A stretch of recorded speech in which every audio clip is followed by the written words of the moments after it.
సవాల్ విసిరినటువంటి పరిస్థితి ఉంది. దీంతో మరోసారి ఇక్కడ తీవ్ర మాధవీలతపై కేసు నమోదైంది. పోలింగ్ కేంద్రం దగ్గర ముస్లిం మహిళల ఓటరు గుర్తింపు కార్డుల తనిఖీ విషయంలో తలెత్తిన వివాదం ఈ కేసుకు కారణమైంది. ఇక పోలింగ్ కేంద్రంలో ఓటర్ ఐడెంటిఫికేషన్ కోసం బుర్కా ఎత్తి చూశారని మాధవీలతపై ఆరోపణలు వచ్చాయి.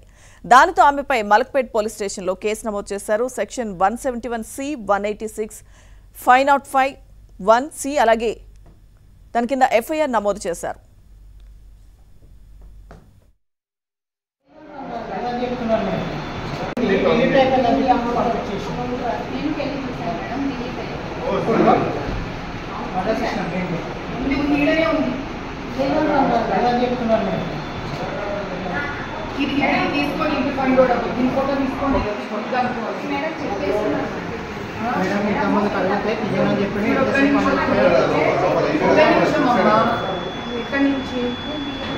కదా గవర్నమెంట్ నుంచి కదా ముందు నేనే నమ్మబోతుంది గుర్తుపెట్టుకోసం నువ్వు బాగుంటే నా పరిస్థితి తెలుసుకుంటుంది. ఇక్కడ మాట్లాడాలి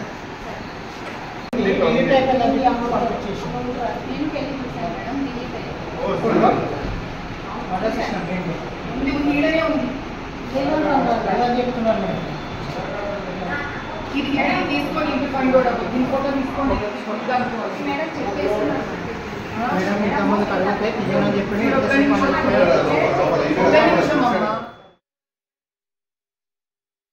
హైదరాబాద్ బీజేపీ అభ్యర్థి మాధవీలతపై కేసు నమోదైంది. పోలింగ్ కేంద్రం దగ్గర ముస్లిం మహిళల ఓటరు గుర్తింపు కార్డుల తనిఖీ విషయంలో తలెత్తిన వివాదం ఈ కేసుకు కారణమైంది. పోలింగ్ కేంద్రంలో ఓటర్ ఐడెంటిఫికేషన్ కోసం బుర్కా ఎత్తి చూశారని మాధవీలతపై ఆరోపణలు వచ్చాయి. దానితో ఆమెపై మలక్పేట్ పోలీస్ స్టేషన్లో కేసు నమోదు చేశారు. సెక్షన్ 171C, 186, 505, 1C, 132 కింద ఎఫ్ఐఆర్ నమోదు చేశారు.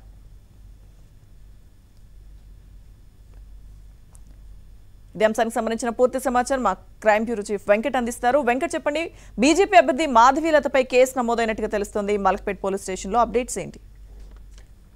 లక్ష్మీదుర్గ ఏదైతే మలక్పేట్ పోలీస్ స్టేషన్ పరిధిలోని పోలింగ్ బూత్ నెంబర్ 64 లో పోలింగ్ జరుగుతున్న సమయంలో హైదరాబాద్ బీజేపీ ఎంపీ అభ్యర్థి మాధవీలత అక్కడికి వెళ్ళింది. అక్కడ కొంతమంది దొంగ ఓటర్లు అంటే వేరే వేల ఓట్లు వేస్తున్నారని చెప్పేసి ఆమె సమాచారం రావడంతో అక్కడ వెళ్ళిన తర్వాత ఆమె కొంతమంది ముస్లిం మహిళలు అక్కడ కూర్చొని ఉన్నారు. వాళ్ళ దగ్గరికి వెళ్ళి వాళ్ళ గుర్తింపు కార్డులు అంటే ఓటర్ ఐడి, ఆధార్ కార్డులు తీసుకుని వాళ్ళ ముఖాన్ని అంటే బురక తీసి ముఖాన్ని చూసిన తర్వాత ఆమె ఓట్లు తమవి కాదని చెప్పేసి తమ పొరపాటు జరిగిందని చెప్పేసి కూడా కొంతమందితో మాట్లాడడం జరిగింది. ఈ దృశ్యాలన్నీ చిత్రీకరించి నాకు కొంతమంది సోషల్ మీడియాలో పెట్టారు. వెంటనే అక్కడ ఉన్న వాళ్ళందరూ కూడా ఆబ్జెక్షన్ చెప్పారు. ఎందుకంటే ముస్లిం మహిళల హిజాబ్ తొలగించి చూడటము చట్ట వ్యతిరేకము, తర్వాత ఈ డ్యూటీ మీది కాదని చెప్పినప్పటికీ కొంతమంది దీనిపై అభ్యంతరం వ్యక్తం చేస్తూ పోలీస్ స్టేషన్ లో ఫిర్యాదు చేశారు. వెంటనే అక్కడ ఉన్న ప్రిసైడింగ్ ఆఫీసర్ అరుణ ఈ విషయంపై పోలీస్ స్టేషన్ లో ఫిర్యాదు చేసింది. నేను డ్యూటీలో ఉన్న సమయంలో అక్కడికి వచ్చి మాధవీలత అక్కడికి వచ్చి ఆ ముస్లిం మహిళల ఓటర్ ఐడి కార్డులను తనిఖీ చేసింది. దీంతో వారు కొంతమంది ఓటు వేయకుండానే వెళ్లిపోయారని చెప్పేసి ఫిర్యాదు చేయడంతో ఇదంతా కూడా ఏదైతే ఎలక్షన్ కోడ్స్ ఎంసీసీ రూల్స్ కు ఉల్లంఘించినట్లుగా కావడంతో ఆమె ఫిర్యాదు చేసింది. ఈ ఫిర్యాదు మేరకు మలక్పేట్ పోలీసులు కేసు నమోదు చేస్తూ దర్యాప్తు చేస్తున్నారు.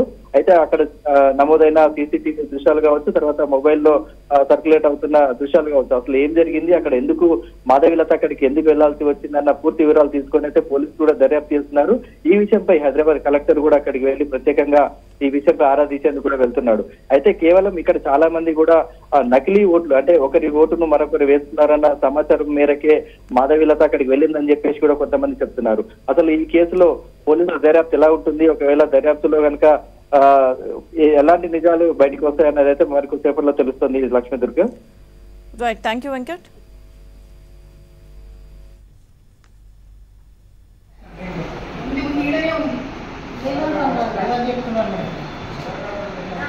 ఇది తీసుకొని ఇంటి ఫండ్ కూడా దీని ఫోటో తీసుకోండి చెప్పేసి